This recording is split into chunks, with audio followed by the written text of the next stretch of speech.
Yo, what is good, everybody? It is your boy Golden Falls, Golden What Ifs, whatever you want to call me, and I am back. This is part 2 of What If Tanjiro had destruction breathing. And as always, if you guys enjoy, please show some love, leave a like, leave a sub, and leave a comment down below, all that good stuff. And make sure to check the links in the description for basically any of the stuff that is down there, which is like your Spotify or my Spotify. Obviously we have the membership and also the Discord, so please go check that out if you so choose. But with all that said, I don't want to waste that much more of your time. I don't want to waste that much more of your time just ranting on about meaningless nonsense for the most part, and I want to get right into it, so let's get it. Tanjiro Kamado is on the Mugen train, and he just watched Kyojuro Rengoku take down a demon that, yes, isn't the strongest in the world, but he did it so effortlessly and made him question why they think he's some sort of high-level next up-and-coming demon slayer. Like, he is the next up-and-coming slayer that needs to be kind of watched and trained to a large extent. And he would wonder if they really need his potential if they have someone like Rengoku, if they have someone like Gyu Tomioka. How strong can these demons truly be? But that's obviously something that Izuku, or something that Tanjiro, excuse me, I keep doing that, I apologize.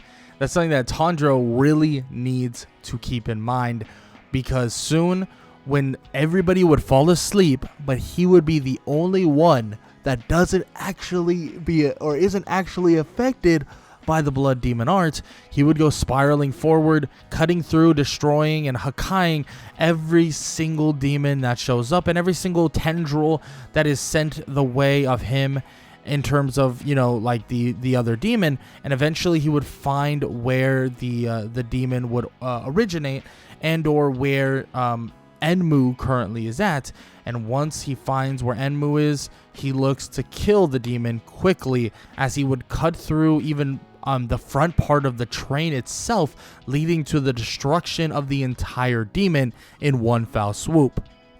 In one foul swoop, he took out a high level demon, or at least one of the 12 Kisuki, in one singular blow.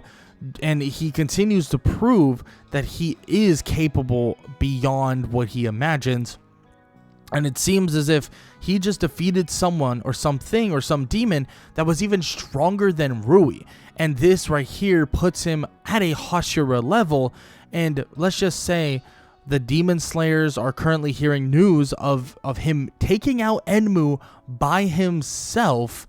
And this really makes them realize that this person, this kid, Tanjiro Kamado, is exactly what they've been looking for. Exactly what's going to push them into the kind of the stratosphere that they're trying to get to the point where they eventually can defeat Muzan. And that right there is their end goal, their end all be all. And that is what they want. And this is proof that with some time and with some preparation, Tanjiro is the secret weapon that they will fear forever. And this, well, let's just say, would eventually lead to them prepping their own leave. They're about to actually leave and head back to the Hashira mansion, because everyone's saved, everyone's safe, and all that stuff, and everyone's all good to go. But then out of nowhere, they would hear a voice. They would feel a presence, and Tanjiro would smell something that would make even him shake just a little bit. Make him just be afraid just a little bit. He would turn and he would see it, and he would turn and he would see Akaza. This right here would shock Tanjiro. He would immediately think that this demon, he is different, completely different, and he would point toward Tanjiro, basically telling him that he is coming for him. In which he would dash straight forward at him, going for the kill, as Tanjiro would pull out his sword ready to clash, as he would go to swing toward the demon, but Rengoku would pick it up. Rengoku would immediately clash with the demon and would go head to head with Akaza, but Akaza would be completely and utterly focused. He wouldn't be thinking, oh, I really want a good fight. I really want this. He's heard about this. He's seen the visions and he's seen what this kid is. He needs to die right now. But in a way, this leaves openings for Rengoku as well, as Akaza's not even focusing necessarily on Rengoku. He's focusing mostly on Tanjiro. And immediately this would lead to Rengoku getting a slight upper hand, but Tanjiro would even swoop in and help him out as well. Rengoku telling him to stay away, don't enter this fight. He obviously wants to kill him. So if he takes the fight alone, then the chances of him getting hurt are far lower. But Tanjiro tells him that he's not going to allow him to just take on this burden alone. He is going to help out. He is going to do anything he possibly can to help out right here and right now. And at the end of the day, that's exactly what he believes needs to get done and exactly what he believes needs to happen. So Tanjiro and Rengoku stand side by side and immediately clash. They clash heavily with obviously the one and only Akaza, and this is shocking for Akaza. He begins to see something, see what's going on, and he begins to understand that this kid is no joke, that he is actually far from anything that he could imagine, and he didn't know that it would be so difficult. He didn't know that things like this would go so wrong, because before you know it, that's exactly what's happening. Things begin to go off course. He begins to get hit more and more and more, and eventually something happens that would shock him to his core, as Tanjiro would land a strike, land one slice as he cuts the arm off of Akaza, and he could feel this weird sensation, the sensation that is taking now up his body, taking up his arm to the rest of his body, and it feels as if it's destroying itself. He doesn't know how it's happening, what's happening, or what's even going on, but Tanjiro is literally destroying Akaza from that one spot. Immediately, he would cut off the rest of his arm, trying to get it away from him, and he feels like he can regenerate once again. But it's still slow. It's not instant. It's not permanent. He doesn't know what's going on, but it feels like Tanjiro is having an effect on him that he doesn't get just yet. He doesn't understand just yet. Eventually, he finds his opening, though, and goes to land a blow to Tanjiro that will take him out and end him instantly. That's what he needs. He goes straight for the literal head of Tanjiro, and Tanjiro is wide-eyed and doesn't understand how this is, like, how is he going to dodge it, what is going to happen. And then out of nowhere, he reaches his hand out and he grabs Akaza's hand just as it's about to take his literal head off. And as Tanjiro grabs the hand, and as this happens, as they clash just enough, as he blocks just enough, well, Akaza's arm begins to disintegrate once again. It seems like there's an aura surrounding Tanjiro, a kind of this destruction aura that surrounds him, and soon we're seeing the body of Akaza slowly deteriorate, and Rengoku sees this as an opening that he will not allow go to waste, clashing and jumping straight into the battle, and he would go straight for the neck and go straight to immediately end Akaza. And with the help of Tanjiro and the help of the destruction that is slowly but surely disintegrating and destroying him, or destroying Akaza, this is soon the end. This is soon the end of Akaza himself. And it's shocking to think that they not only took out a member of the 12 Kizuki, but then they proceeded to take out the upper 3 moon that would have given them trouble beyond all measure. But with a Hashira beside him and with some help in general, Tanjiro was able to actually take him out, and take him out with the help of obviously Inosuke and Zenitsu, kind of, staying back and staying out of the fight, but mostly the help of Rengoku as well. Zenitsu and Inosuke were basically told to stay the hell out of this fight, and so was Tanjiro to an extent, but Rengoku didn't have to protect or didn't have to really do anything major, and luckily enough, this gave them a chance to actually defeat Akaza. But as he's defeated, as the head of Akaza lays clattered on the ground, Akaza would begin to stand up as he could feel this sense of regeneration, like he could regenerate his head back once again, and he begins to keep fighting, and they honestly try to fend him off. Rengoku getting hurt or wounded to an extent, and so would Tanjiro when he's not able to really sense this actually occurring. But eventually the body of Akaza would slowly deteriorate into this purple like aura and turn into dust itself, and Akaza would not be reporting back to Muzan, as he would die right then and there. And it seems like the only reason why Akaza didn't take that next step, didn't take that step into actually getting stronger, better, and all of the above, and becoming basically an unkillable demon, well, the reason why is because he lost the fight. He felt like he technically had a fair fight, and he lost it. He's not going to, take it all back. He's not going to go and be like, you know what, yeah, I'm going to keep fighting, I'm going to do this. No, he believes in an honorable death or an honorable fight, so he's not going to kind of dismay that. He's going to stay exactly there, and that's what he does. He takes the loss, and he takes the loss on the chin, and he disappears into nothingness and heads off, obviously, to the afterlife. This would lead to Tanjiro, Rengoku, Zenitsu, and Inosuke heading back to the Hashira mansion, and the crows themselves would sing and yell that Akaza, upper 3 moon, was defeated. A defeat of such a high level demon would have to put these demons on the back foot, but on top of that, they point toward Tanjiro and tell him that the training for him to become a Hashira now is about to begin. Because there is no waiting, there is no, potential that he could somehow get killed in the line of duty, and it's not worth the risk.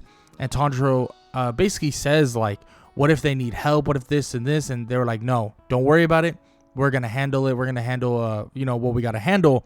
And they tell everybody that this is where the training is going to begin, and he begins to go through some absolute rigorous training that is all instituted by various different Hashira, and this training is beyond anything that he's ever done before, sparring with some of the best Hashira and sparring with people like Tengen, with Muchiro, with Giyu, and so many more, but also going through insane physical training from Guillaume and many others, and he continues to push himself more and more and more, but it's all just him, solo training and being directed toward a certain location.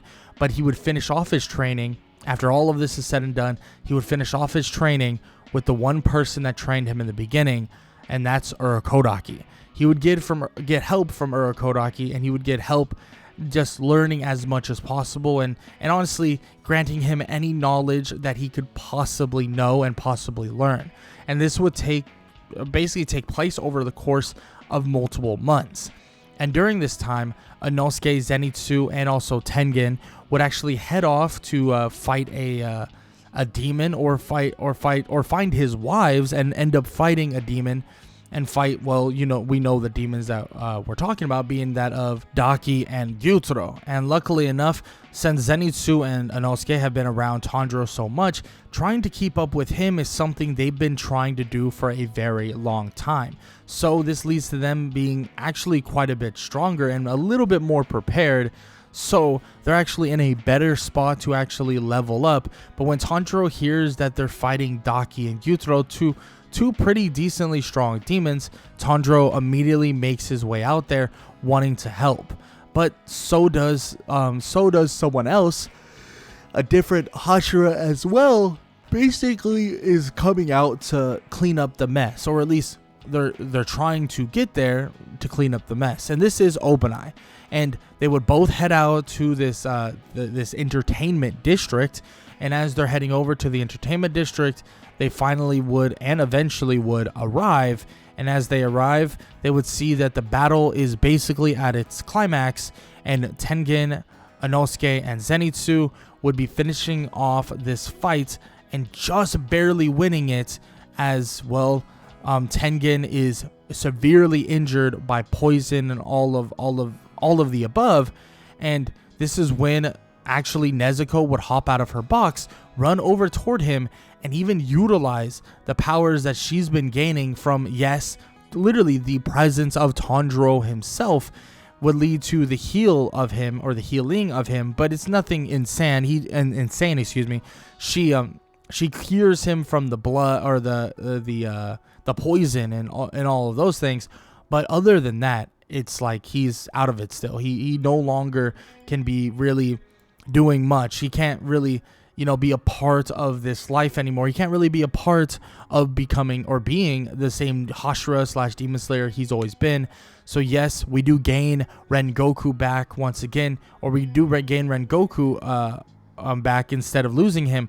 But Tengen would still go through some pretty brutal scenarios, leading to him retiring as well, which Obanai disagrees with.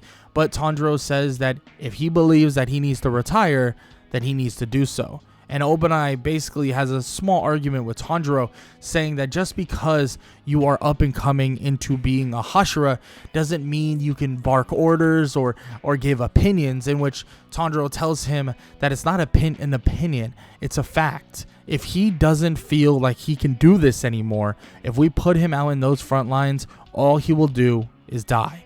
And the last thing that anybody wants, and last thing that Tanjiro even wants, is to watch somebody that they care about pass on in the feat of battle, especially when he has people that care about him as well, aka the 3 wives that are literally there trying to help him and protect him and do all that nonsense. And of course, Obanai would be a little annoyed by this, but then would eventually just leave, and Tanjiro would nod his head toward them and would even tell Zenitsu and Inosuke that what they did was very impressive, but they have room to grow. They all do.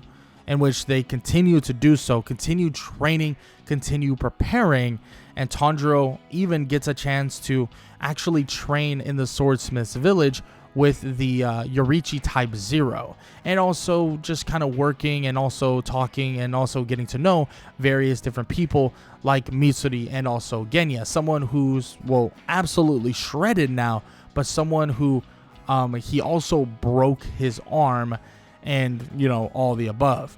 Now, with that being said, though, it seems as if Muzan wants to find one singular way. Muzan wants to find one way out and one way to stop all of this from occurring. So he sends demons the way of the Swordsmith's village, believing that as long as they destroyed the village, as long as they eliminated so many of these the Swordsmiths, it would be beneficial, it would be helpful. So they would send Hantengu and also Gyoko in to actually take them out, which Muchiro would take on Gyoko, and Hantengu would take on Tanjiro, Nezuko, Genya, and Mitsuri. But in this time, Tanjiro is far more prepared than anything, and when the first version of Hantengu would even show up, he would slice into him, and the destruction that would incur throughout his body would eliminate him before he could even think about transforming into another form. Before he can even try to become those different versions of himself, Tanjiro would have him dispelled quicker than you would imagine. And not too long after that, Muchiro would take on and defeat Gyoko in a flash of glory, and this would take out so many of the powerful demons that they've had. And this would obviously be the case, and they would help out clean up the Swordsmith's village and do this, and Nezuko would be a big part of this as well. And as they're doing this, Tanjiro isn't necessarily paying that much attention. He actually has Nezuko in her box, or at least thought he did for a while, but she's actually out helping the villagers, leading to the sun eventually rising. And as the sun rises, she actually gets a part of her body caught within the sun. But as it's caught within the sun, she feels it burning, but then out of nowhere, it would stop. And then this is when everybody would look her way, look her direction, and think, what is happening? What's going on? In which he would walk over to her and tell her to come out and come out from the tree. And as she walks out, the sun would start burning parts of her, but then it would stop. It would then regenerate, and he would be in shock, thinking that whatever this is, she just conquered it. That she is no longer, well, killable by the sun. And this would make everything change, because this would make Muzan believe that Nezuko is the way to conquer what is going on, what is happening. But Muzan realizes that he has lost so many. He has lost so many demons. He lost Akaza. He lost so many when sending various demons to different locations. And now, yes, he has capable demons, but how capable are they truly? How prepared are they truly? He wonders. He wonders closely to himself, does he really do this? Should he prepare for the hunt for Nezuko? Should he hunt her down and try to cure himself from the sunlight itself? Or does he need to wait? Does he need to prepare himself? Because in all honesty, he sees this one person. He sees this demon slayer. He sees Tanjiro Kamado, and he now understands what fear is. It's all written once again. He understands that it all happened a long time ago. That Yoriichi was here once before, and Yoriichi was the reason why he had to go away for so long. Why he was cut up into so many pieces and he was destroyed, absolutely obliterated, and he needed to gain his strength back again. And he realizes that this right here, this is a chance for him to hide away once again, at least until Tanjiro no longer exists. But as he's doing this, as this is happening, and as he's hiding away, believing this to be the only choice that really makes sense and the only choice that would allow him to continue on, the demon slayers, the Hashira, they are slaying demon after demon. And on top of that, they're also doing one other thing, and that's finding a cure for Nezuko. Finding a cure, and on top of that, even gaining more and more, or gaining more and more strength for the cure itself, and prepping more and more so that future generations will never fall. But the thing is, Muzan has time on his side. If he decides to wait, if he decides to just wait, prepare, and hide for a long time until Tanjiro is no longer existing, well, there might just be a thought where he can take over Nezuko. But what he doesn't know is that Nezuko herself is actually no longer a demon. And he lost a big chance to actually stop this. But the thing is waiting for the eventual death of Tanjiro, well, it might seem like a good idea in theory. It might seem like the only option he has. But when he does, and when Tanjiro would eventually pass on, another person is bound to inherit the power of destruction and the strength of the gods themselves. And he will still have to wait for another demon to be able to conquer the sun. And all of it, may never even happen. And Muzan might just find himself in a loop of pure creation and destruction. But that is where this what if is going to end.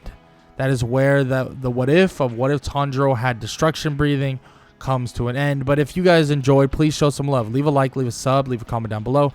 All that good stuff. Hope you guys enjoyed the video. Make sure to show all the love you possibly can to the video itself. And I hope you all have an amazing day. Later.